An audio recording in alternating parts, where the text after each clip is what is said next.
જય શ્રી કૃષ્ણ. જય શ્રી કૃષ્ણ. આજે તારીખ છે 16/10/2025ના રોજ આપણે ઉના તાલુકાના દેલવાડા ગામના પ્રગતિશીલ ખેડૂતભાઈ આપણું બોક્સર કપાસ સતત બીજા વર્ષે વાવેલું છે.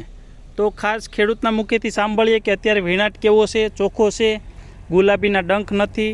તો ખાસ કરીને સાંભળીએ. તો તમારું આખું નામ? અમીરભાઈ રાઠોડ. બરાબર. ને કપાસનું બોક્સર વાવેતર કરેલું છે. વીણાટ સારો આવ્યો એમ. કેટલા વીઘાનો છે કપાસ? કપાસ 4.5 4.5 વીઘાનો કપાસ છે અત્યારે. અને ખાસ સમીરભાઈ, વીણાટ કેવો છે અત્યારે? તમારે વીણી ચાલુ છે આગળથી લોકો વીણે બરોબર? અને વીણાટ આ પહેલો વીણાટ છે, બહુ સારો વીણાટ આવ્યો. ડાબકો લવ આમ કેમ લેવામાં કેમ લાગે તમને? ડાબકા વાળો વીણાટ આવ્યો, ચોખ્ખો છે એકદમ. બરાબર ડાબકા વાળો કોઈ ગોગડું છે પેહી નથી ટૂંકમાં થતી, નખ્યું નથી થતું.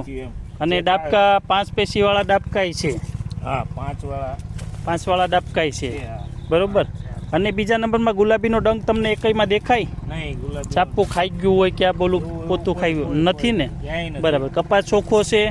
હવે એકઈ પાણી આપ્યું? હજી પાણી નથી આપ્યું. આ બિનપિયત કપાસ છે અત્યારે તમે જોઈ શકો. જે 60 ઝીંડવા દેખાય પ્લસ વીણી સારી છે. જો અમીરભાઈએ જોતા 8-10 કાલા વીણી લીધા, એટલો ચોખ્ખો છે. અને આગળ કપાસે હજી સારો છે.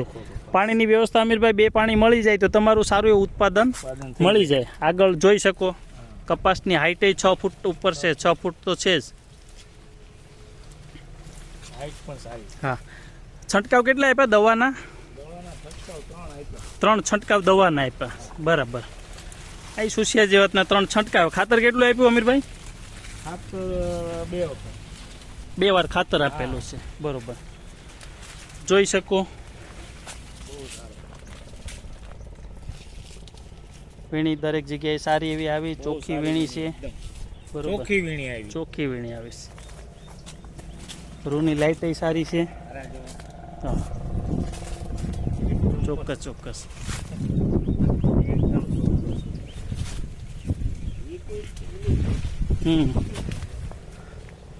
જોઈ શકો અત્યારે ટૂંકમાં ભાદરવાના ટેમ્પરેચરમાં કપાસો સુકાય એની સામે લીલોસમ કપાસ ઊભો છે અત્યારે. આભાર.